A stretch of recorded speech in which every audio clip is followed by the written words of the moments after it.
Waziri Mkuu Mheshimiwa Dkt. Mwigulu Nchemba atoa siku 7 kwa mameneja wa TANROADS na TARURA mkoani Lindi kutafuta suluhisho la ujenzi wa daraja katika eneo la Kongo kwenye barabara inayoenda Masasi kutokea Nachingwea.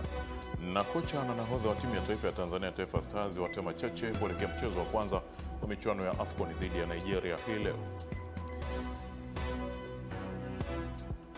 Habari asubuhi mtazamaji wa Channel 10. Leo ni Jumanne ya Disemba 23 mwaka 2025. Karibu sana katika asubuhi njema. Na tunafahamu utaratibu ni kwamba huwa tunaanza na habari. Mimi naitwa Emily Lazarus. Waziri Mkuu Mheshimiwa Dkt. Mwigulu Nchemba ametoa siku 7 kwa meneja wa TANROADS na TARURA kwa mkoa wa Lindi wakae na kutafuta suluhisho la ujenzi wa daraja katika eneo la Kongo kwenye barabara inayoenda Masasi kutokea Nachingwea.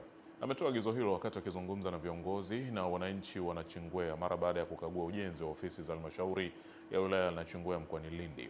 Alikuwa akijibu maombi ya mbunge wa Nachingwea Bwana Fadhili Liwaka ambaye alimwomba waziri mkuu amsaidie ili eneo hilo korofi lisilete madhara kwa wananchi pindi mvua zikizidi, akiomba pia eneo la stesheni katika mji wa Nachingwea yawekwe makavati ili kuepusha mafuriko katika eneo hilo. Akijibu maombi hayo, waziri mkuu amesema barabara inayotajwa iko kwenye ilani ya uchaguzi, na kuhusu minara ya simu alisema analibeba ili kwenda kulifanyia kazi. Maelezo sio jawabu, tunataka jawabu, watu wapite na mizigo yao. Umenielewa bwana? Sawa mheshimiwa. Na mimi nitaifuatilia hiyo kwa sababu nimeacha na jambo lingine kule kwenye barabara kubwa, nitafuatilia. Fanyeni haraka. Tusisubiri watu hawapiti ndio tuende kwa dharura. Eneo ambalo tumeshajua kwamba litaleta madhara tulifanyie kazi. Hiyo ndo kazi ya serikali. Na hicho ndicho Mama Samia anachotaka. Ninyi simpo huku kila siku? Ndio mheshimiwa. Ofisi za TANROADS na TARURA zipo kila siku. Mkiona wananchi mpaka wazunguke wakamtafute mwenyekiti wa halmashauri au diwani au mbunge, maana yake ninyi hamtoi majawabu ya pale kwa kila siku. Wakati hayo yanatakiwa yatolewe na serikali. Wawakilishi wao wanatakiwa walete tu taarifa. Sasa kuanzia Jumatatu ndani ya hizi siku 7 mmeshakamilisha, mna mpango gani, bajeti yake nini, na inaanza lini kujengwa watu wapite kwenye hilo daraja? Umenipata bwana?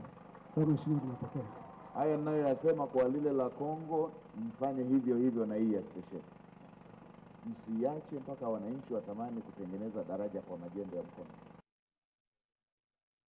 Serikali ya Mapinduzi ya Zanzibar imesema itaendelea kuweka mfumo maalum wa makazi bora ya maafisa na wapiganaji wa idara ya Serikali ya Mapinduzi ili kufikia malengo ya dhana nzima ya mapinduzi matukufu ya 1964 ya mapinduzi ya Zanzibar. Kauli hiyo imetolewa na Waziri wa Kilimo, Umwagiliaji, Maliasili na Mifugo Zanzibar Suleiman Masudi Makame wakati wa uwekaji wa jiwe la msingi katika mradi wa ujenzi wa nyumba 9 za wapiganaji na maafisa wa kambi ya chuo cha mafunzo Hanyegwa Mchana. Katika kuhakikisha kuwa huduma ya urekebishaji wa tabia inaboreka na inaimarika, serikali kupitia miradi yake ya maendeleo imekuwa ikitoa msaada mkubwa wa kifedha kwa chuo chetu cha mafunzo kwa lengo la kuweza kutekeleza miradi ya maendeleo ikiwemo ujenzi wa majengo ya ofisi na mahanga kwa lengo la kuweka mazingira bora kwa watendaji. Naibu Katibu Mkuu wa Afisi ya Rais, Tawala za Mikoa, Serikali za Mitaa, Idara Maalum za SMZ Mikidadi Mbaruku Mzee amesema nyumba hizo 9 zitasaidia ufanisi katika kazi kwa wapiganaji na maafisa wa kambi ya mafunzo Hanyegwa Mchana. Mradi huu wa ujenzi wa nyumba ni mwendelezo wa miradi ya kuwajengea mazingira bora maofisa na wapiganaji, ambapo kikamilika kwake kutapunguza kwa kiasi kikubwa changamoto ya makazi kwa maofisa na wapiganaji wa kambi hii. Mbali ya kwamba tunajivunia mafanikio mengi na mazuri, lakini hatukosi changamoto. Katika ujenzi wetu huu unaoona hapa mbele unaoendelea, tunazo changamoto chache sana. Changamoto moja ni kupata fedha au kulipwa malipo ya ujenzi huu kwa kusuasua kutoka Wizara ya Fedha. Hadi leo tumepata malipo machache sana kiasi kwamba yule msambazaji vifaa wetu bado anakuwa na sita kidogo kutuletea vifaa zaidi. Hii nadhani Mheshimiwa Naibu Katibu atapokuja kuelezea ataweza kutoa kwa ufafanuzi zaidi kile kiasi ambacho kimelipwa na kilichobakia. Nikiripoti kutoka hapa Hanyegwa Mchana, Juma Kasim wa Channel 10. Waziri wa Fedha na Mipango wa Serikali ya Mapinduzi ya Zanzibar Dkt. Juma Malik Akil amesema ufunguzi wa kiwanda cha unga wangano cha Flying Fox Mill kilichopo Finya, wilaya ya Wete, unaakisi kwa vitendo maono ya Rais wa Zanzibar na mwenyekiti wa Baraza la Mapinduzi Dr. Hussein Ali Mwinyi alilotoa vishawishi 10 kwa wawekezaji wanaotaka kuwekeza Pemba, hatua inayolenga kuimarisha uchumi wa visiwa hivyo, kuvutia mitaji na kuongeza ajira kwa wazalendo. Akizungumza wakati wa ufunguzi wa kiwanda hicho, ikiwa ni shamra za kutimia miaka 62 ya mapinduzi ya Zanzibar, Dr. Juma Malik Akili, waziri wa fedha na mipango, amesema uwepo wa kiwanda hicho cha Flying Fox Mill ni matokeo ya sera na maono ya Rais Mwinyi na utasaidia kuongeza thamani ya mazao na kutoa ajira kwa vijana wa eneo hilo. Mwaka 2021 serikali yenu pendwa inayoongozwa na Mheshimiwa Dr. Hussein Ali Mwinyi ilitoa jumla ya incentives 10 ambazo zilikuwa zinashawishi wananchi na wawekezaji kuwekeza katika kisiwa cha Pemba. Upande wake, mkuu wa wilaya ya Wete Abdalla Rashid Ali amesema vishawishi vilivyotangazwa na Rais Dr. Hussein Ali Mwinyi vimepunguza vikwazo vya uwekezaji na kuweka mazingira wezeshi yatakayowavutia wawekezaji kuanzisha viwanda na miradi ya maendeleo. Kwa kuwaita wananchi mbalimbali wa ndani na wa nje kuja kuwekeza katika kisiwa cha Pemba. Nimshukuru sana ndugu yangu Nasor. Yeye amekuwa na masikio ya haraka ya usikivu na kaweza kuwekeza pesa hichi katika wilaya hii yetu ya Wete. Katika kipindi hichi cha serikali ya awamu ya 8 ambayo inaongozwa na Mheshimiwa Dr. Hussein Ali Mwinyi, Mamlaka Kuu za Uwekezaji Zanzibar ZIPA imesajili zaidi ya miradi 588 yenye thamani ya zaidi ya dola milioni 6.9. Tunatarajia itakapofika mwezi wa Februari tunatarajia kuwa 38 mara 276, kwa sababu tunatakiwa kuzalisha unga asubuhi na usiku kwa sababu ya kukidhi matakwa ya wananchi ili bidhaa zetu ziwafikie kwa wakati. Nikiripoti kutoka hapa kisiwani Pemba, mimi ni Masanja. Mbunge wa Tunduru Kusini Mhandisi Fadhili Chilombe ameanza utekelezaji wa ahadi zake kwa vitendo, ikiwa ni siku ya 41 tangu wabunge kuapishwa rasmi mwezi Novemba mwaka huu. Hatua hiyo inajumuisha utoaji wa mifuko 1200 ya saruji yenye thamani ya shilingi milioni 18, lengo likiwa ni kuboresha miundombinu chakavu ya madarasa na kuongeza matundu ya vyoo katika baadhi ya shule za msingi pamoja na sekondari katika jimbo hilo.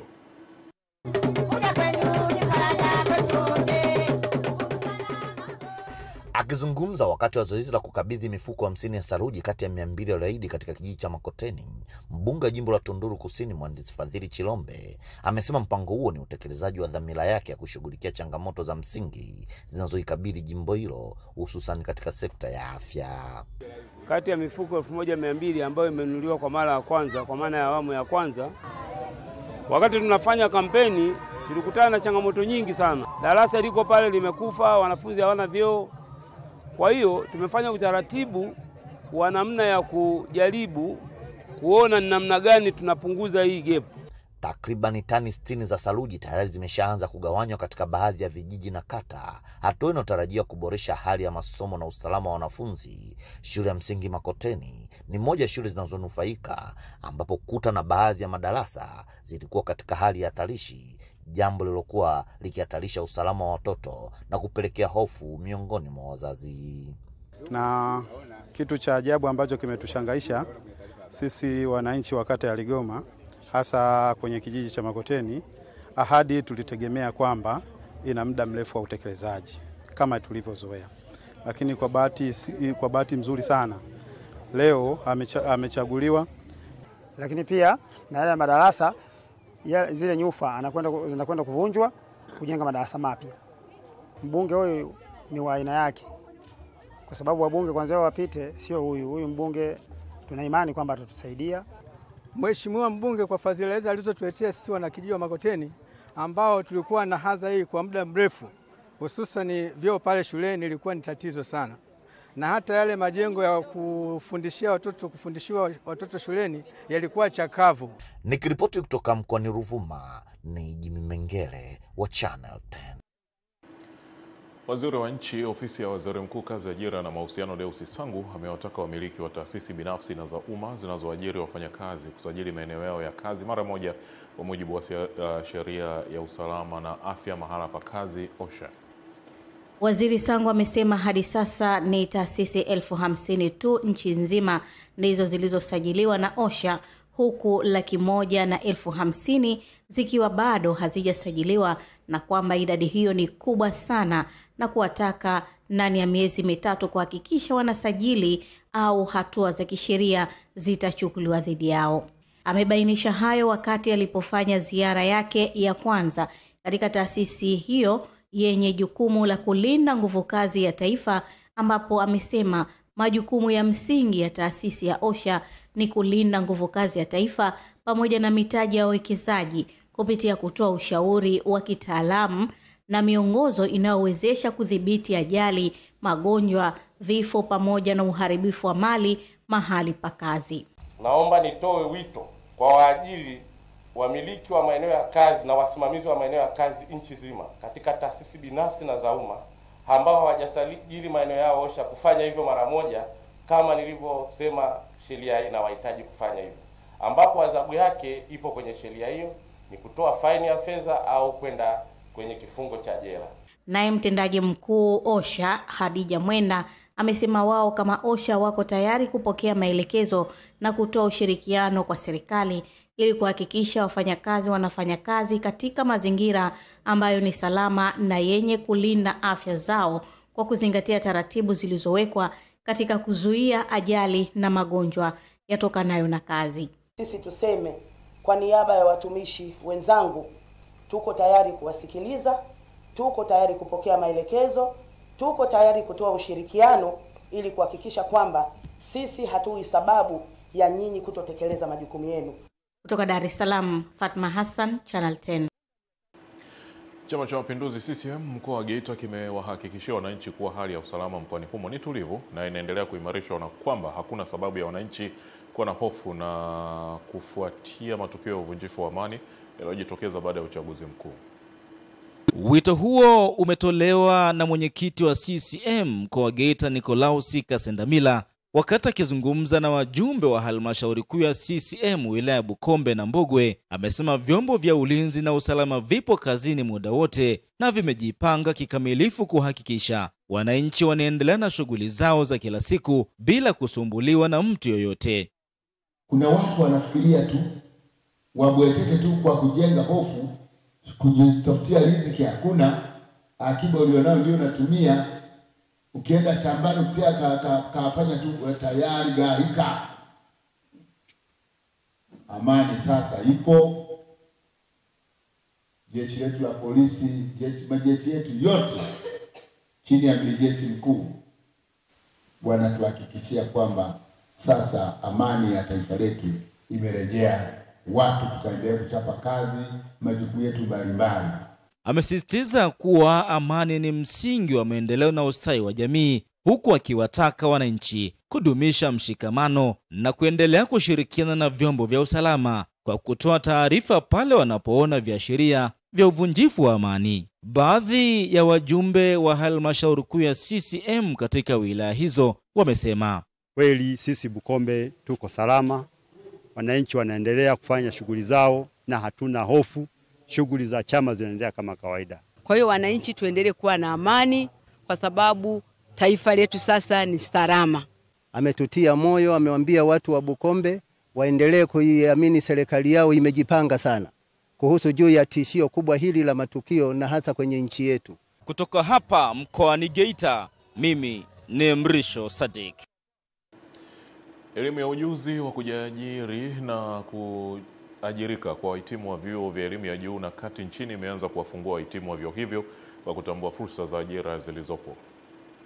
Hii ni dhamira ya serikali kwa kushirikiana na wamiliki wa vyuo binafsi kuhakikisha wahitimu wa vyuo hivyo wanaingizwa sokoni kuuzika katika soko la ajira wakiwa na ujuzi. Yakiwa ni mahafali ya 12 ya wahitimu wa stashahada mbalimbali za kitaaluma katika taasisi ya Tandabui Polytechnic jijini Mwanza, wahitimu wanatoa ushuhuda huo na elimu kwa jamii. Elimu yangu niliyoipata nitaenda kuitumia kwa ajili ya kusaidia ndugu zetu walioko kwenye jamii zetu, kuwapatia elimu kuhusu afya. Nitapenda kutumia ujuzi wangu niliopata kutoka chuo cha afya Tanabui kwa ajili ya kusaidia jamii kutatua changamoto mbalimbali za afya zinawakabili, ikiwa ni pamoja na kufanya utambuzi wa magonjwa. Nimeshaanza kazi, kwa hiyo kuna vitu ambavyo nimeongeza ujuzi zaidi na zaidi. Kwa hiyo kupitia ujuzi huu ambao nimeongezea, nitaenda kuboresha zaidi katika utoaji wa huduma kwa wateja wetu. Profesa Timothy Mahenga ni mkuu wa taasisi ya Tandabui Polytechnic. Huwezi kutoa zao bora kama yule anayezalisha hajawa bora. Wakufunzi wetu kupata mafunzo ambayo tunaita kwa Kiingereza Competency Based Education and Training, CBET, ili kuhakikisha wahitimu wana ujuzi. Akizungumza kwa niaba ya mkuu wa mkoa wa Mwanza Saidi Mtanda, mganga mkuu wa mkoa huo Dr. Jessica Leba ameahidi kuwa serikali itaendelea kufungua milango mbalimbali ya ajira kwa wahitimu. Endeleeni kuwa chuo kitakuwa na kuhakikisha kuwa chuo kitakuwa na wafanyakazi wenye ujuzi na weledi wa kutosha katika masuala mbalimbali ya afya. Rika Virondo, Channel 10, Mwanza. Mkuu wa mkoa wa Iringa Henry James amewataka vijana mkoani humo kuchangamkia fursa za mafunzo zinazolenga kutoa na kuboresha ujuzi mbalimbali ili kuwajengea uwezo wa kunufaika na mtaji wa rasilimali ambazo zinapatikana kwenye maeneo yao, hususan katika mnyororo wa thamani wa kilimo. Mkuu huyo wa mkoa amesema mnyororo wa thamani wa kilimo una fursa nyingi za ajira na ujasiriamali ambazo vijana wanaweza kuzitumia kujiongezea kipato, kujiajiri na kuchangia maendeleo ya kiuchumi ya familia na taifa kwa ujumla. Kitu pekee ambacho kinasababisha watu wetu wawe maskini ni kukosa ujuzi wa namna ya kuzitumia rasilimali zile kuongeza thamani na kutengeneza bidhaa na kukuza uchumi wa maeneo yao. Tumepata fursa sasa ya kuwa na wadau ambao wamekuja kuwafundisha wakulima wetu wa parachichi ni namna gani hiyo parachichi anayoona shambani inaweza kutoka kwenye aina ya parachichi anayoijua kwenda kwenye uchumi mkubwa anaotegemea. Meneja mradi wa shirika la Swiss Contact linalofadhili mradi wa SET Victoria Nkuba amesema kwa mwaka wa 2025 pekee zaidi ya vijana 2000 mkoani Iringa wamejengewa uwezo wa kupewa stadi mbalimbali za maisha. Lengo kubwa la mradi huu ni kuhakikisha kwamba vijana wanapata ujuzi kwa maana ya ujuzi huu uweze kuwasaidia kuongeza nafasi za kujiajiri ama kuajiriwa. Jibri kama kampuni tunaamini peke yetu hatuwezi kutatua changamoto zote za watu wanaotuzunguka, lakini kwa kushirikiana na wadau kama hawa wenzetu Swiss Contact ambao wana imani na sisi, tunaweza kuwafikia watu wengi zaidi. Vijana wamejifunza nini? Tumejifunza jinsi ya kupaki matunda, vingi tulivyojifunza jinsi ya usafi wetu binafsi, kupaki matunda kule ndani pakausi na pia ni kwenye mafuta. Iringa ni miongoni mwa mikoa ya Tanzania inayosifika kwa kuzalisha zao la parachichi kwa wingi, ikiwa ni pamoja na mikoa ya Mbeya, Njombe pamoja na Songwe. Clement Sanga, Channel 10, Iringa. Mkuu wa mkoa wa Katavi Mwanamvua Hoza Mrindoko anawatakia wananchi wa mkoa wa Katavi heri ya sikukuu ya Christmas na mwaka mpya 2026, huku akitoa maagizo kwa vyombo vya ulinzi na usalama kuhakikisha wanafanya doria ya kutosha katika makazi ya wananchi na nyumba za ibada. Akizungumza na waandishi wa habari, mkuu wa mkoa wa Katavi Mrindoko amesema kuwa katika kuelekea kipindi hiki cha sikukuu anawatakia heri ya sikukuu ya Christmas na heri ya mwaka mpya wananchi wote wa mkoa wa Katavi na watumishi wa serikali. Ya sikukuu ya Christmas, lakini baadaye tutakapokuwa tunasherehekea kuingia kwa mwaka mpya mwaka 2026, niwaombe wananchi wote wa mkoa wa Katavi kuendelea kutunza amani, salama na upendo na kudumisha hivyo vyote katika kipindi chote kilichobaki katika kumalizia mwaka 2025, lakini katika kipindi chote cha mwaka 2026. Pia amelitaka jeshi la polisi mkoa wa Katavi na vyombo vingine vya usalama kuhakikisha wananchi wanasherehekea sikukuu vizuri. Nitumie nafasi hii kuviagiza vyombo vyote vya ulinzi na usalama katika mkoa wa Katavi kuwa katika doria na patrol za kudumu ambazo zitaweza kutazama mambo yanayotokea mtaani na kuchukua hatua zinazostahili. Lakini niwahakikishie tu wananchi wa mkoa wa Katavi kwamba vyombo vyetu vya ulinzi na usalama vyote ngazi zote viko imara kabisa kuhakikisha kwamba huu mkoa unaendelea kuwa katika hali ya usalama. Nikiripoti kutoka hapa mkoani Katavi, naitwa Pasco Katona. Waachane tena. Na katika michezo, kaimu kocha mkuu wa timu ya taifa ya Tanzania Taifa Stars Miguel Gamondi amesema wamekiandaa vyema kikosi chake kuelekea mchezo wa kwanza wa hatua ya makundi ya michuano ya AFCON dhidi ya Nigeria utakaochezwa leo majira ya 2:30 huko nchini Morocco. Sasa akizungumza kwenye mkutano na wanahabari kuelekea mchezo huo, kocha Gamondi amesema anafahamu ugumu wa mchezo huo na mashindano kwa ujumla, lakini wamejiandaa kushindana na kupata kitu, huku kwa upande wa nahodha Mbwana Samata akisema watacheza kwa maelekezo ya mwalimu. Our mentality is to play, is recover the ball and try to attack as well. Mtazamo wetu ni kucheza, kumiliki mpira na kushambulia pia. Hatutazuia tu, tumekuja kushindana kwa uwezo wetu. Huo ndio mtazamo wetu. Lakini mbinu za kiufundi, kujilinda, na unapocheza mechi kama hizi hutakiwi kufanya makosa. Kwani kosa dogo utaadhibiwa. Tunaweza kuzuia hilo na tutafanya kitu. And we can avoid this, we can do something good. Nadhani mwalimu ameweka utaratibu wake, amewaonyesha wachezaji kile ambacho anataka kifanyike katika mechi. Kwa hiyo kwa muda ambao timu imekaa katika maandalizi, siwezi kusema ite haijajiandaa. Ni timu tayari imeshajiandaa vizuri. Leo tutapata muda wa kurefresh kwenye mazoezi ya mwisho, lakini maandalizi yameenda vizuri na uhakika wachezaji wote wako poa na wako tayari kwa ajili ya mchezo. Wana hali, wana nguvu, na tutarajie kuweza kupata mchezo mzuri katika siku ya kesho. Mtazamaji, taarifa hiyo inatuhitimishia habari ya asubuhi njema. Endelea kuwa nasi.